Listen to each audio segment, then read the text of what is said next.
আছেন? আমিও ভালো আছি। তো আবার আসলাম আপনাদের মাঝে আরেকটি ভিডিও নিয়ে।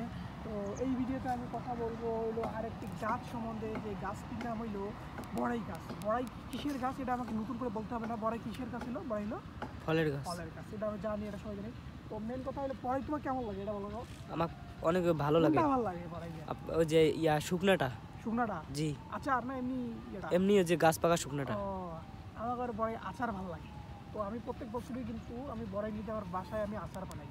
তো এই বড়াই আচার বা যেটাই বলেন না কেন, শুকনো অবস্থায় কিন্তু এই বড়াই কিছু উপকারিতা আছে, অবশ্যই উপকারিতা তো আছে নাকি? জি। যেটা ফল, এটা অনেক পুষ্টিগুণ আছে, আমি আগেও বলছি অনেক পুষ্টি আছে, ভিটামিন সি অনেক আছে এটার। তো এর কিছু উপকারিতা আছে, বড়াই অবশ্যই উপকারিতা তো আছে নাকি? জি। তো এই উপকারিতা সম্বন্ধে বলবো এখন আমি। তো তার আগে আপনাদের বড়াইগুলো দেখাই দিই, আসেন বড়াইগুলো দেখাই। বড়াই দেখুন।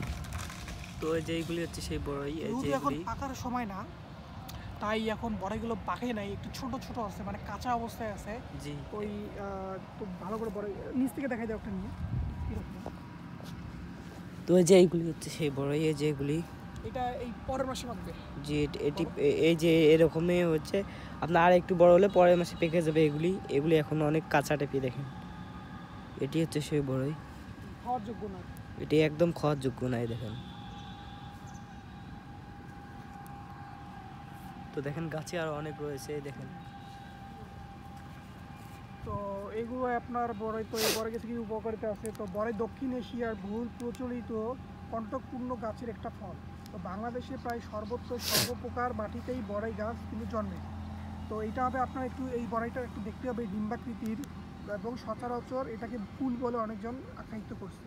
তো বড়াই গাছ ছোটো থেকে মাঝারি আকারে হবে, ঝোপাল আকৃতির হবে, এবং বড়াই গাছের স্বাভাবিক উচ্চতা হবে আপনার হলো 12 থেকে 13 মিটার। তো এই গাছ পত্র ঝরা স্বাভাবিক অর্থাৎ শীতকালে পাতা ঝরবে এবং বসন্তকালে নতুন পাতা আসবে। বড়াই গাছের ডালপালা হবে ঊর্ধ্বমুখী, এবং বছরের সেপ্টেম্বর এবং অক্টোবর মৌসুমে কিন্তু গাছে ফুল আসবে।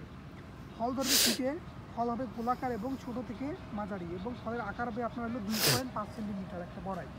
তো এটা আপনার কিন্তু বড়াই কিন্তু আপনার ক্যান্সার প্রতিরোধে কিন্তু অনেক কাজ দিবে। হ্যাঁ, ক্যান্সার প্রতিরোধ করবে। তো ক্যান্সার কীভাবে প্রতিরোধ করবে? তো বড়াইয়ের মধ্যে যে বিভিন্ন ধরনের অ্যান্টিঅক্সিডেন্ট উপাদান বিদ্যমান থাকবে, যারা টিউমারের ওপর সাইটোটোক্সিক প্রভাব বিস্তার করবে। তো যার ফলে শরীরে ক্যান্সার হওয়ার সম্ভাবনা কিন্তু আপনাদের অনেক পরিমাণে কমে যাবে বড়াই যদি খান। তো এই জন্য আমি বলতেছি যে আপনাদের যখন বড়াইয়ের সময় আসবে, বলতে গেলে বা তখন প্রতিনিয়ত চেষ্টা করবেন বড়াই খাওয়ার জন্য, এবং আপনারা খাবেন আপনাদের বাসায় যেসব ছোট বড় যারা আছে, বলতে গেলে হলো মুরব্বি বা তাদের সবাইকেও কিন্তু বড়াই খাওয়াবে।